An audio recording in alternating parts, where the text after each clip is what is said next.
ओम शांति। दुनिया में लोग अपने पूर्व जन्मों के विकर्मों को विनाश करने के लिए, या कहें कि जो पहले पाप कर्म किए हैं उन पाप कर्मों की सज़ा इस जन्म में ना हमें भुगतनी पड़े, उसके लिए दान करते हैं, पुण्य करते हैं। परंतु कहा जाता है कि सबसे बड़ा दान है ज्ञान दान, क्योंकि जो ज्ञान है ये वो रत्न है जो केवल वर्तमान नहीं अपितु भविष्य में भी मनुष्य आत्मा के काम आते हैं। और एक होता है दुनियावी ज्ञान जो दुनिया में उपलब्धियां दिलाता है, परंतु शिव बाबा हमें आध्यात्मिक ज्ञान, आत्मा का ज्ञान, परमात्मा का ज्ञान, सृष्टि चक्र का बेहद का ज्ञान दान देते हैं, जिस ज्ञान धन से आत्मा जन्म जन्मांतर के लिए स्थूल रत्नों से भी, स्थूल प्राप्तियों से भी भरपूर हो जाती है। इसलिए बाबा न केवल कहते हैं कि ज्ञान सुनना है, अपितु सुनकर, समाकर, उसका मनन और मंथन करके फिर अन्य आत्माओं का भी कल्याण करना है। शिव बाबा वो सुप्रीम टीचर है जो खुद तो टीच करते ही हैं, परंतु हमें भी चाहते हैं कि हम उनके समान मास्टर टीचर बन जाएं और न केवल अपनों की अपितु सारी दुनिया की सर्व आत्माओं का कल्याण करें। तो ऐसा विश्व सेवाधारी शिव बाबा, ऐसा ज्ञान का सागर शिव बाबा जो हमें अपने समान बनाकर अपने टाइटल से भी नवाजते हैं, तो केवल संगम युग पर हमें मिलते हैं। आज की मुरली भी हमें बाबा की मन की इस इच्छा को कैसे पूर्ण करना है वो विधि सिखा रही है। सुनते हैं बाबा के मधुर महावाक्य। आज 16 तारीख 16 दिसंबर 2024। बाबा के महावाक्य हैं मीठे बच्चे। यह पावन बनने की पढ़ाई सब पढ़ाइयों से सहज है। इसे बच्चे, जवान, बूढ़े सब पढ़ सकते हैं। सिर्फ 84 जन्मों को जानना है। तो सबसे सहज पढ़ाई भी है और सबसे श्रेष्ठ पढ़ाई भी है।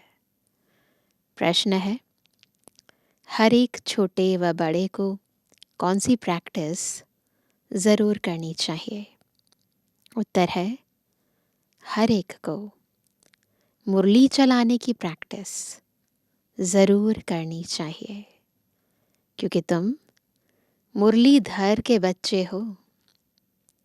अगर मुरली नहीं चलाते हो तो ऊंच पद नहीं पा सकेंगे। किसी को सुनाते रहो तो मुख खुल जाएगा। तुम हर एक को बाप समान टीचर ज़रूर बनना है। जो पढ़ते हो वह पढ़ाना है। छोटे बच्चों को भी यह पढ़ाई पढ़ने का हक है। वह भी बेहद के बाप का वर्षा लेने के अधिकारी हैं। तो वंडरफुल है ये स्कूल, या यूँ कहें यूनिवर्सिटी, जहाँ बच्चे भी पढ़ते हैं, बूढ़े भी पढ़ते हैं, जवान भी पढ़ते हैं, पढ़ते भी हैं और पढ़ाते भी हैं। ओम शांति। अभी आती है शिव बाबा की जयंती। उस पर कैसे समझाना चाहिए? बाप ने तुमको समझाया है, वैसे तुमको फिर औरों को समझाना है। ऐसे तो नहीं बाबा जैसे तुमको पढ़ाता है वैसे बाबा को ही सबको पढ़ाना है। शिव बाबा ने तुमको पढ़ाया है, जानते हो, इस शरीर द्वारा पढ़ाया है। बरोबर हम शिव बाबा की जयंती मनाते हैं। हम नाम भी शिव का लेते हैं। वह तो है ही निराकार। उनको शिव कहा जाता है। वो लोग कहते हैं शिव तो जन्म मरण रहित है, उनकी फिर जयंती कैसे होगी। यह तो तुम जानते हो कैसे नंबरवार मनाते आते हैं, मनाते ही रहेंगे। तो उन्हों को समझाना पड़े, दुनिया वालों को शिव जयंती का राज समझाना पड़े। बाप आकर इस तन का आधार लेते हैं। मुख तो ज़रूर चाहिए, इसलिए गौमुख की ही महिमा है। यह राज ज़रा पैचीला है। क्यों? क्योंकि जो तन है वो मेल है, परंतु गौ तो माँ कहते हैं ना, तो पिता माँ कैसे बन जाता है, ये राज थोड़ा पेचीदा रहता है। शिव बाबा के ऑक्यूपेशन को समझना है। हमारा बेहद का बाप आया हुआ है, उनसे ही हमको बेहद का वर्षा मिलता है। बरोबर भारत को बेहद का वर्षा था, और किसको होता नहीं। भारत को ही सचखंड कहा जाता है और बाप को भी ट्रुथ कहा जाता है। तो यह बातें समझानी पड़ती हैं। फिर कोई को जल्दी समझ में नहीं आता है, कोई झट समझ जाते हैं। यह योग और एजुकेशन यानी पढ़ाई दोनों खिसकने वाली चीज़ें हैं। उसमें भी योग जास्ती खिसकता है। नॉलेज तो बुद्धि में रहती ही है, बाकी याद ही घड़ी घड़ी भूलते हैं। नॉलेज तो तुम्हारी बुद्धि में है ही कि हम कैसे 84 जन्म लेते हैं। जिनको यह नॉलेज है वही बुद्धि से समझ सकते हैं कि जो पहले पहले नंबर में आते हैं वही 84 जन्म लेंगे। पहले ऊंचते ऊंच लक्ष्मी नारायण को कहेंगे। नर से नारायण बनने की कथा भी नामी ग्रामी है। पूर्णमासी पर बहुत जगह सत्यनारायण की कथा चलती है। अभी तुम जानते हो, हम सचमुच बाबा द्वारा नर से नारायण बनने की पढ़ाई पढ़ते हैं। यह है पावन बनने की पढ़ाई, और है भी सब पढ़ाइयों से बिल्कुल अलग। बिल्कुल अलग है बाबा के पढ़ाने का ढंग भी और पढ़ाई भी। 84 जन्मों के चक्र को जानना है, और फिर यह पढ़ाई सबके लिए एक ही है। बूढ़े बच्चे जवान जो भी हो, सबके लिए एक ही पढ़ाई है। छोटे बच्चों को भी हक है। अगर माँ बाप इन्हों को थोड़ा थोड़ा सिखाते रहें तो टाइम तो बहुत पड़ा है। बच्चों को भी यह सिखाया जाता है कि शिव बाबा को याद करो। तो ये नहीं सोचो कि छोटे हैं बच्चे क्या समझेंगे। नहीं, बाबा कहते बच्चों को भी समझाओ, शिव बाबा को याद करो। आत्मा और शरीर दोनों का बाप अलग अलग है। आत्मा बच्चा भी निराकारी है, तो बाप भी निराकारी है। यह भी तुम बच्चों की बुद्धि में है। वह निराकार शिव बाबा हमारा बाप है, कितना छोटा है। यह अच्छी रीति याद रखना है, भूलना नहीं चाहिए। हम आत्मा भी बिंदी मिसल छोटी हैं। ऐसे नहीं ऊपर जाएंगे तो बड़ी दिखाई पड़ेगी, ऐसा नहीं है। नीचे छोटी हो जाएगी, नहीं, वह तो है बिंदी। ऊपर में जाएंगे तो तुमको जैसे देखने में भी नहीं आएगी। बिंदी है ना, बिंदी क्या देखने में आएगी। इन बातों पर बच्चों को अच्छी रीति विचार भी करना है। हम आत्मा ऊपर से आई है शरीर से पाठ बजाने। आत्मा घटती बढ़ती नहीं है। ऑर्गन्स पहले छोटे पीछे बड़े होते हैं। अभी जैसे तुमने समझा है वैसे फिर औरों को समझाना है। यह तो ज़रूर है, नंबरवार जो जितना पढ़ा है उतना ही पढ़ाते हैं। सबको टीचर भी ज़रूर बनना है सिखाने लिए। बाप में तो नॉलेज है, वह इतनी छोटी सी परम आत्मा है, सदैव परम धाम में रहते हैं। यहाँ एक ही बार संगम पर आते हैं। बाप को पुकारते भी तब हैं, कब पुकारते हैं? जब बहुत दुखी होते हैं। कहते हैं आकर हमको सुखी बनाओ। बच्चे अब जानते हैं, हम पुकारते रहते हैं, बाबा आकर हमको पतित दुनिया से नई सतयुगी सुखी पावन दुनिया में ले चलो, अथवा वहाँ जाने का रास्ता बताओ। वह भी जब खुद आवे तब तो रास्ता बतावे। वह आएंगे तब जब दुनिया को बदलना होगा। यह बड़ी सिंपल बातें हैं, नोट करना है। बाबा ने आज यह समझाया है, हम भी ऐसे समझाते हैं। ऐसी प्रैक्टिस करते करते मुख खुल जाएगा। जो बाबा में समझाते हैं उसे रिवाइज करना है, रिपीट करना है, फिर मुख खुल जाएगा। तुम मुरलीधर के बच्चे हो, तुम्हें मुरलीधर ज़रूर बनना है। जब औरों का कल्याण करेंगे तब तो नई दुनिया में ऊंच पद पाएंगे। वह पढ़ाई तो है यहाँ के लिए, यह है भविष्य नई दुनिया के लिए।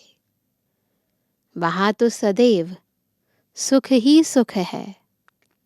वहाँ 5 विकार तंग करने वाले होते ही नहीं। सतयुग में 5 विकार नहीं होते।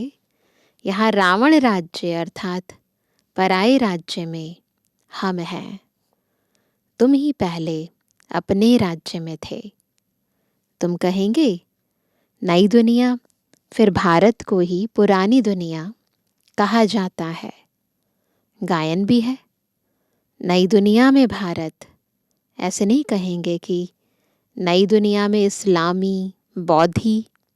नहीं, अभी तुम्हारी बुद्धि में है। बाप आकर हम बच्चों को जगाते हैं। ड्रामा में पार्ट ही उनका ऐसा है। भारत को ही आकर स्वर्ग बनाते हैं। भारत ही पहला देश है। भारत पहले देश को ही स्वर्ग कहा जाता है। भारत की आयु भी लिमिटेड है। लाखों वर्ष कहना यह तो अनलिमिटेड हो जाता है ना। लिमिटेशन है ना, 5000 वर्ष से ज़्यादा नहीं है।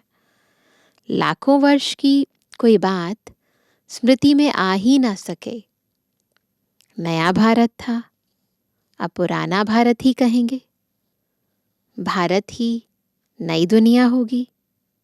तुम जानते हो हम अभी नई दुनिया के मालिक बन रहे हैं। बाप ने राय बताई है कैसे बन सकते हैं नई दुनिया के मालिक। तरीका बताया, राय बताई है। मुझे याद करो तो तुम्हारी आत्मा नई प्योर बन जाएगी। फिर शरीर भी नया मिलेगा। आत्मा और शरीर दोनों सतु प्रधान बनते हैं। तुमको राज्य मिलता ही है सुख के लिए। यह भी ड्रामा अनादि बना हुआ है। नई दुनिया में सुख और शांति है। वहाँ कोई तूफान आदि नहीं होते। बेहद की शांति में सब शांत हो जाते हैं। यहाँ है अशांति तो सब अशांत है।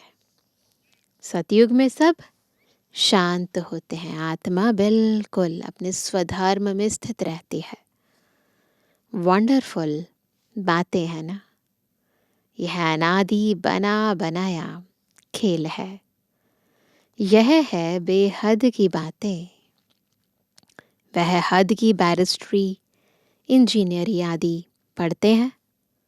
अभी तुम्हारी बुद्धि में बेहद की नॉलेज है। वह दुनियावी जिस्मानी है ना। ये है आत्मिक परमात्मा का ज्ञान। तो बेहद का ज्ञान है, हद का नहीं है। बॉडी की लिमिटेशन है, सोल की लिमिटेशन नहीं है, अनलिमिटेड है। तो ये अनलिमिटेड के लिए नॉलेज है। एक ही बार बाप आकर बेहद ड्रामा का राज समझाते हैं। आगे तो यह नाम भी नहीं सुना था कि बेहद का ड्रामा कैसे चलता है। हद के ड्रामा तो बहुत हैं, है ना, लेकिन बेहद का ड्रामा, ये संपूर्ण सृष्टि चक्र कैसे चलता है पता ही नहीं था। अभी समझते हो। सतयुग त्रेता जरूर वह पास्ट हो गया, उसमें इनका राज्य था। त्रेता में राम राज्य था। पीछे फिर और धर्म आए हैं। तो सृष्टि चक्र घूम रहा है सभी का। पहले लक्ष्मी नारायण का राज्य, फिर राम सीता का राज्य, फिर धीरे धीरे और धर्म वाले आते गए। इस्लामी, बौद्धि, क्रिश्चियन, सब धर्मों का पूरा मालूम है। यह सब 2500 वर्ष के अंदर आए हैं। उसमें 1250 वर्ष कलयुग है। सब हिसाब है ना। ऐसे तो नहीं सृष्टि की आयु ही 2500 वर्ष है, नहीं। अच्छा, फिर और कौन था? विचार किया जाता है। इन्हों के आगे बरोबर देवी देवता। वह भी थे तो मनुष्य ही, परंतु अंतर क्या है? दैवी गुणों वाले थे। सूर्यवंशी, चंद्रवंशी 2500 वर्ष में, बाकी आधा में वह सब थे। इससे जास्ती का तो कोई हिसाब किताब निकल ना सके। यही चक्र है, इससे ज़्यादा कुछ भी नहीं हो सकता। फुल, पौना, आधा, चौथा, 4 हिस्सा है। कायदे सिर टुकड़ा टुकड़ा करेंगे ना। आधे में तो यह है, कहते भी हैं सतयुग में सूर्यवंशी राज्य, त्रेता में चंद्रवंशी राम राज्य। यह तुम सिद्ध कर बतलाते हो तो ज़रूर सबसे बड़ी आयु उनकी होगी जो पहले पहले सतयुग में आते हैं। ऑटोमेटिकली ना, सतयुग में आत्मा पावरफुल होती है, आयु ज़्यादा होती है। कल्प ही 5000 वर्ष का है। वो लोग 84 लाख योनियां कह देते हैं, तो कल्प की आयु भी लाखों वर्ष कह देते हैं। तो शास्त्रों में जो लिखा है लाखों वर्ष का कल्प और फिर 84 लाख योनियां, तो ऐसा तो कुछ है नहीं, कोई माने भी नहीं। इतनी बड़ी दुनिया हो भी ना सके तो बाप बैठ समझाते हैं। वह सब है अज्ञान और यह है ज्ञान।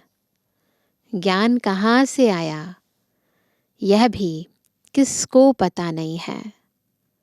ज्ञान का सागर तो एक ही बाप है। वही ज्ञान देते हैं मुख से, कहते हैं गौ मुख।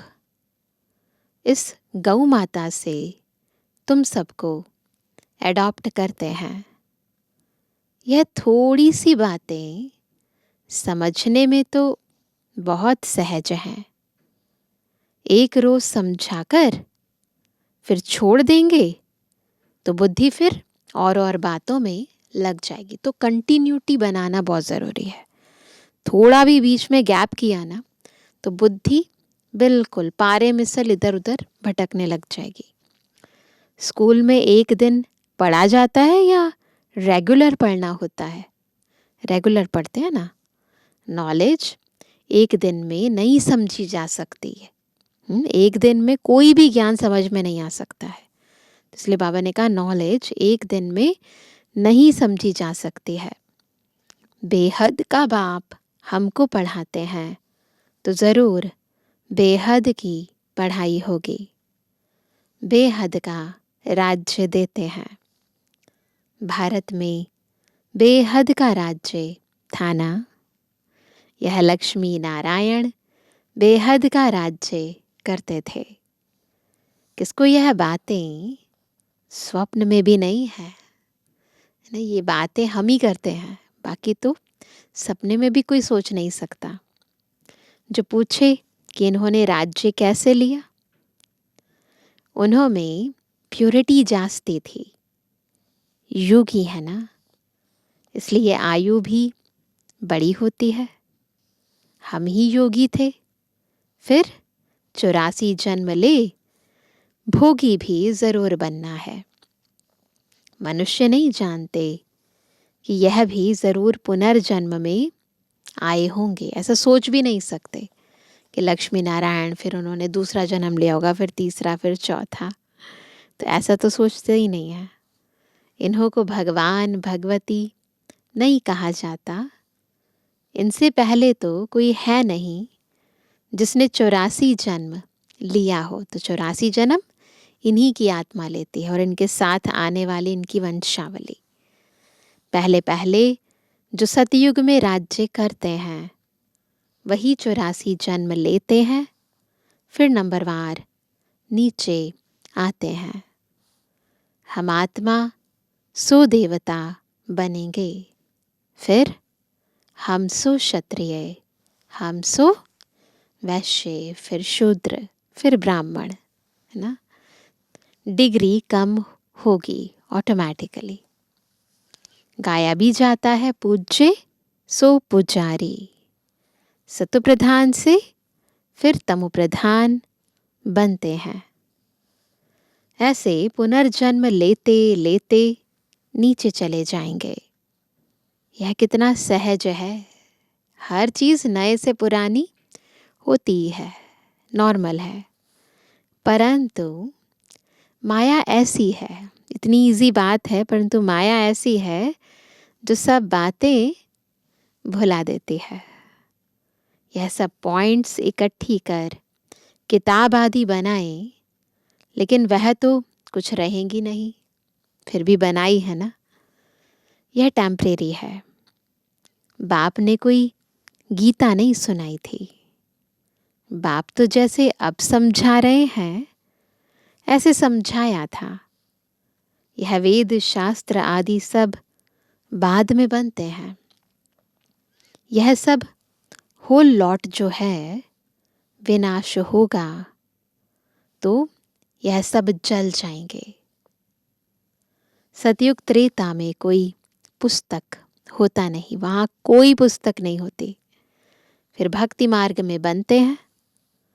कितनी चीज़ें बनती हैं, है ना। कितनी पुस्तकें बनती हैं, रीति रस्म रिवाजें हैं तो उनके लिए अलग अलग चीज़ें बनती हैं। व्रत रखते हैं, नियम करते हैं, अनेक तरह की पूजा अर्चना करते हैं, उसकी कितनी सामग्री बैठकर बनाते हैं। तो कितनी चीज़ें बनती हैं। रावण को भी बनाते हैं, परंतु बेसमझी से कुछ भी बता नहीं सकते। बाप समझाते हैं। यह हर वर्ष बनाते हैं और जलाते हैं। जरूर यह बड़ा दुश्मन है, परंतु दुश्मन कैसे है, क्या किया है इस दुश्मन ने हमारा, यह कोई नहीं जानते। वह समझते, क्या समझते हैं रावण ने क्या किया, सीता चुरा ले गए, इसलिए शायद दुश्मन है। ऐसा तो कुछ है नहीं। राम की सीता को चुरा ले जाए तो बड़ा डाकू हुआ ना। कभी चोरी की त्रेता में कहीं वह, त्रेता के अंत में पूछ रहे हैं बाबा, कब चोरी की उसने सीता?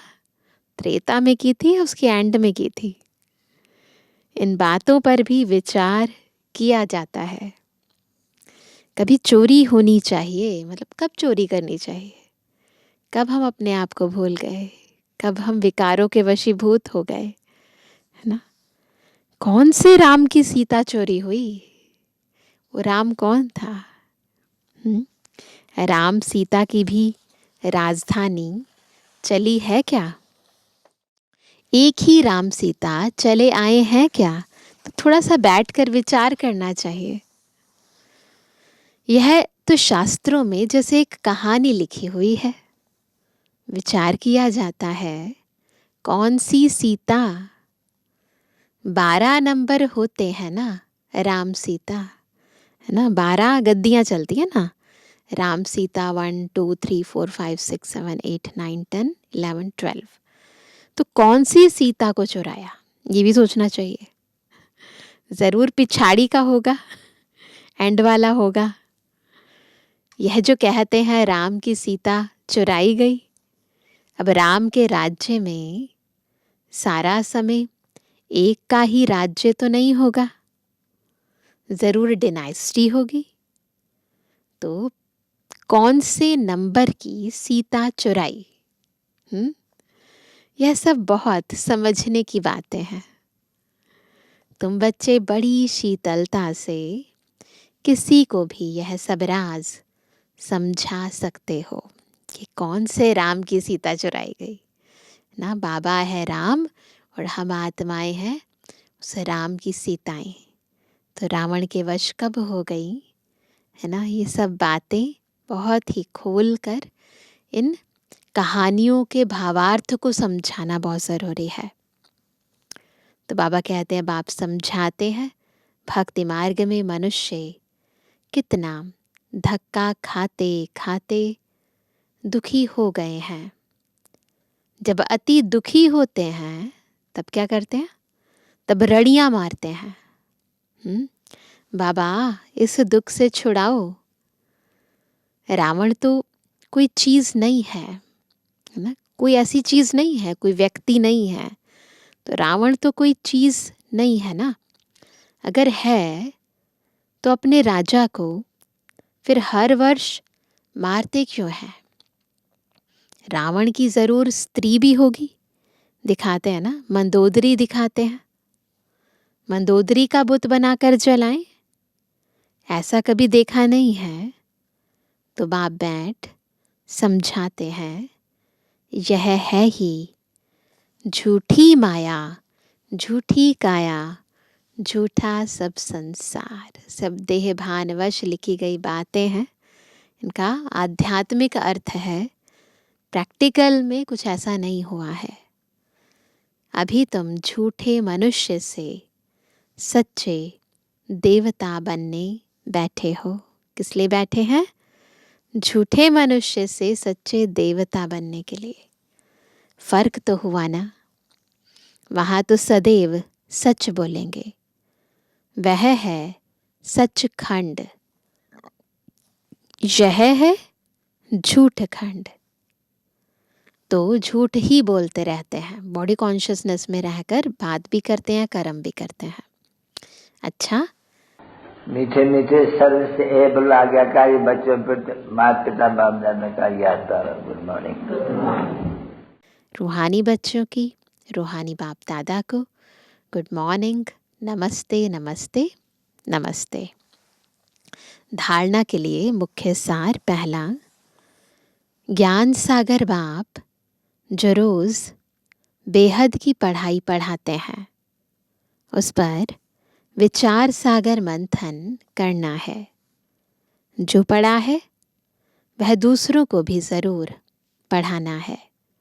दूसरा, यह बेहद का ड्रामा कैसे चल रहा है, यह अनादि बना बनाया वंडरफुल ड्रामा है। इस राज को अच्छी रीति समझकर फिर समझाना है।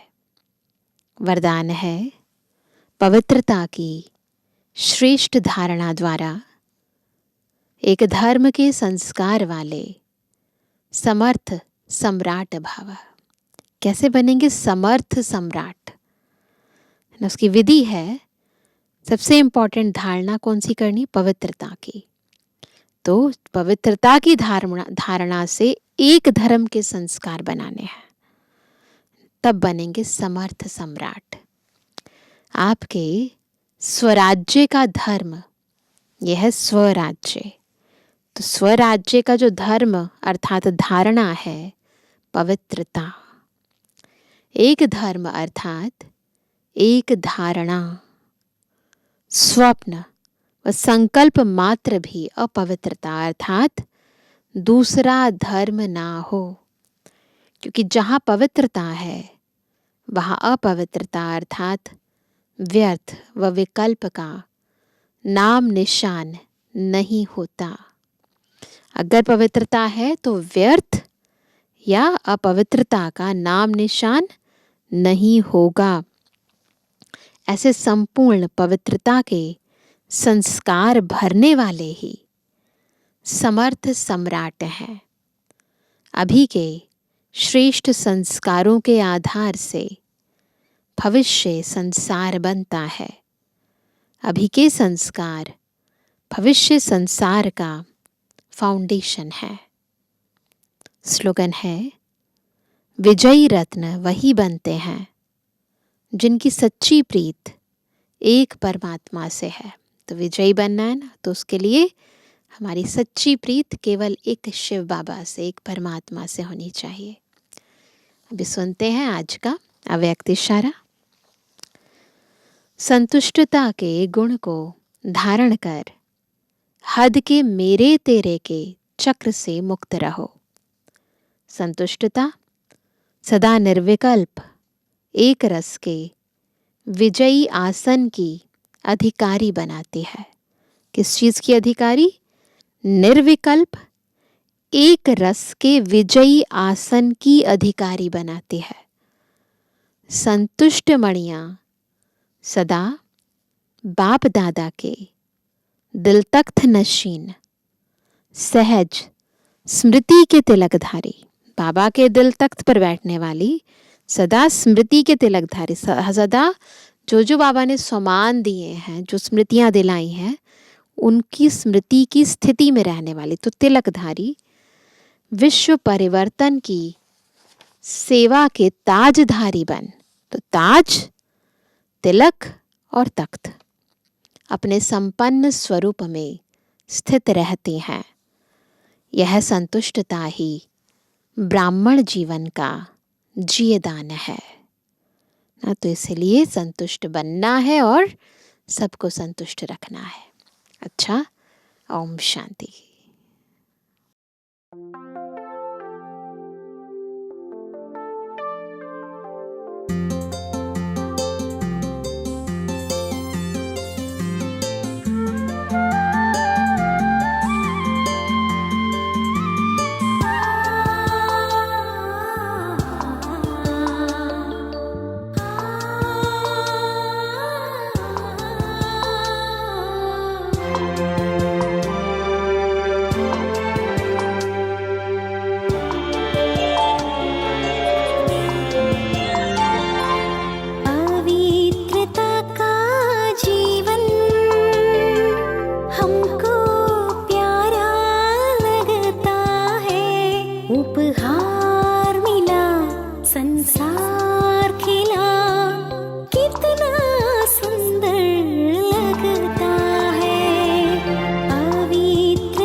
से हो कोई मुश्किल पल में आसान हो जाए।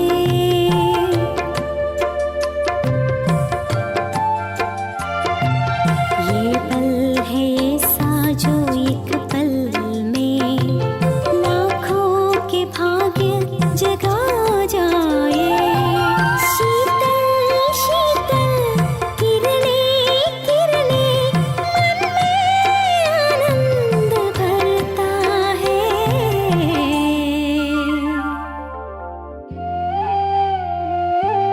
पवित्रता का जीवन हमको प्यारा लगता है। उपहार मिला संसार खिला कितना सुंदर लगता है।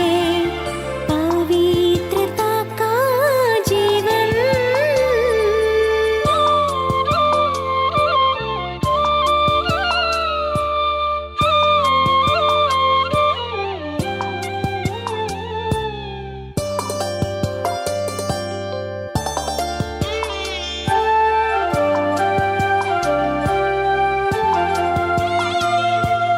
इतना सुहाना भाग्य मिला मिला है हमको प्राणों का प्राण।